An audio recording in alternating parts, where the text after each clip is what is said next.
مصطفیٰ کریم صلی اللہ علیہ وسلم کا لباس دیکھو. تم نے پڑھا ہے نا، کلمہ پڑھا ہے، سرکار کا لباس دیکھو. امام الانبیاء صلی اللہ علیہ وسلم حضرت سیدہ ام سلمہ رضی اللہ تعالی عنہا فرماتی ہیں، فخر عالم صلی اللہ علیہ وسلم کی عادت مبارکہ بتائی. فرمایا کانت احب الثیاب الی رسول اللہ صلی اللہ علیہ وسلم القمیص. امام الانبیاء صلی اللہ علیہ وسلم لباس میں سب سے زیادہ جو لباس پسند فرماتے تھے وہ قمیص تھی. بھائی بات سمجھ آ رہی؟ حضور سب سے زیادہ کیا پسند فرماتے تھے؟ یہ حدیث کے لفظ ہیں. اور قمیص یہ نہیں ہے، یہ کرتا ہے. بھائی سمجھ آ رہی کہ نہیں؟ قمیص سے مراد وہ ہے جو پاؤں تک ہوتی ہے. بھائی قمیص وہ ہے جس کو آپ توپ کہتے ہیں، جبہ کہتے ہیں. سمجھ آ رہی کہ نہیں؟ عرب کے اندر قمیص اس کو کہا جاتا ہے. عربی زبان میں وہ جو آپ کے یہاں سے شروع ہوتی ہے اور نیچے تک جاتی ہے اس کو قمیص کہا جاتا ہے. اور حضور یہ لباس اس لیے پسند فرماتے تھے کہ جناب والا اس میں پردہ زیادہ ہے. پردہ کس کے لیے؟ مردوں کے لیے. مردوں کے لیے پردہ زیادہ ہے، اس لیے امام الانبیاء صلی اللہ علیہ وسلم اسے پسند فرماتے تھے. اچھا یہ ہو گئی قمیص کی لمبائی. صحابہ کرام رضی اللہ تعالیٰ مجمعین کا احسان مانو. دیکھو تو صحیح، انہوں نے فخر عالم صلی اللہ علیہ وسلم کے لباس سے جڑی بھی کوئی چیز ایسی نہیں ہے جو تم تک نہ پہنچائی. یہ کمال ہے اس شریعت کا. رب نے فرمایا تھا حبیب اکرم صلی اللہ علیہ وسلم اس قرآن کی حفاظت کا ذمہ ہمارا ہے.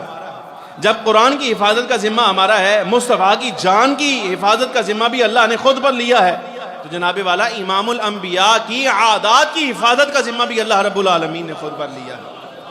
یہ ہو گئی لبائی قمیص کی. اگلی بات دیکھو، حضرت اسماء بنت یزید رضی اللہ عنہا فرماتی ہیں کان کم قمیص رسول اللہ صلی اللہ علیہ وسلم الی الرسغ. امام الانبیاء صلی اللہ علیہ وسلم جو قمیص استعمال فرماتے تھے نا، اس کا بازو یہاں گٹے تک ہوا کرتا تھا. ہاف پہن لیا لے واسطے گرمی ہے. بھائی چلو کوئی بات نہیں ہے، حیا کا تقاضا. یہ لباس جو یہاں تک استعمال کیا جاتا ہے حیا کے خلاف نہیں، اجازت ہے. لیکن میں تمہیں سنت بتا رہا ہوں. مصطفیٰ کریم عرب سے زیادہ گرمی پائی جاتی ہے یہاں پر. بھائی عرب کی گرمی تو وہ ہے جہاں پت کو بھی پت نکل آتی ہے، گرمی کو بھی پت نکل آتی ہے. وہاں کے حالات تو یہ ہیں. اور زمانہ نبوی صلی اللہ علیہ وسلم جس زمانے میں نہ کوئی اے سی ہے، نہ کوئی پنکھا ہے، نہ کوئی جناب والا کوئی واٹر کولر ہے، کچھ بھی نہیں. ہوا والا کولر کوئی چکر نہیں، کوئی کچھ بھی نہیں. وہی ہوا جو قدرتی اللہ نے چلائی ہے وہی چل رہی ہے. لیکن اس زمانے میں بھی امام الانبیاء صلی اللہ علیہ وسلم جو قمیص استعمال فرماتے ہیں وہ یہ گٹے تک ہے اس کا بازو. بات سمجھ آ رہی کہ نہیں آ رہی؟ یہ سنت لباس ہے فخر عالم صلی اللہ علیہ وسلم کا. یہ تو ہو گئی قمیص. اگلی بات سنیے، حضرت ابو سعید خدری رضی اللہ تعالیٰ عنہ فرماتے ہیں، جملہ سننا، امام الانبیاء صلی اللہ علیہ وسلم نے ارشاد فرمایا عزرت المؤمن الی انصاف ساقیہ. فرمایا یہ جو مسلمان کا مومن کا پجامہ ہے، مومن کی شلوار ہے، فرمایا مومن کی شلوار کم از کم آدھی پندلی تک ہونی چاہیے. ادھی پنی حضور فرماندے یہ مومن کی شلوار ہے. بات سمجھ آ رہی کہ نہیں؟ اچھا جی اتنے چلی گئی تو پھر مومن کی تو نہیں ہوئی. بھائی بات سمجھ آ رہی کہ نہیں آ رہی؟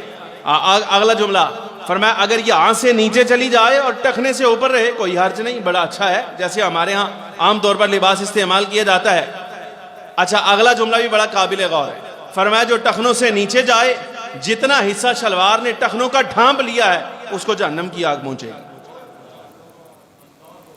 سمجھ آ رہی کہ نہیں؟ اس کو جہنم کی آگ پہنچے گی. سوال پیدا ہوتا ہے یہ ٹخنا شرمگاہ میں تو شامل نہیں اور بندہ تو ڈھانپ رہا ہے، لیکن شریعت ہے نا بھائی، الہی ہے نا یہ تو. قانون یہ کہتا ہے، قانون محمدی یہ کہتا ہے کہ تمہارا ٹخنا نماز میں بھی اور نماز کے باہر بھی ننگا ہونا چاہیے. اور یہی قانون یہ کہہ رہا کہ اگر ٹخنا ننگا نہ ہوا تو پھر اس کو جہنم کی آگ پہنچے گی. سوال پیدا ہوتا ہے جناب جس کو چھپانا فرض نہیں اس کو اگر بندہ چھپا لے تو جناب اس کو جہنم کی آگ پہنچے گی. تو جس کا چھپانا فرض ہے اگر بندہ ننگا کر لے تو اس کا حال کیا ہوگا پھر؟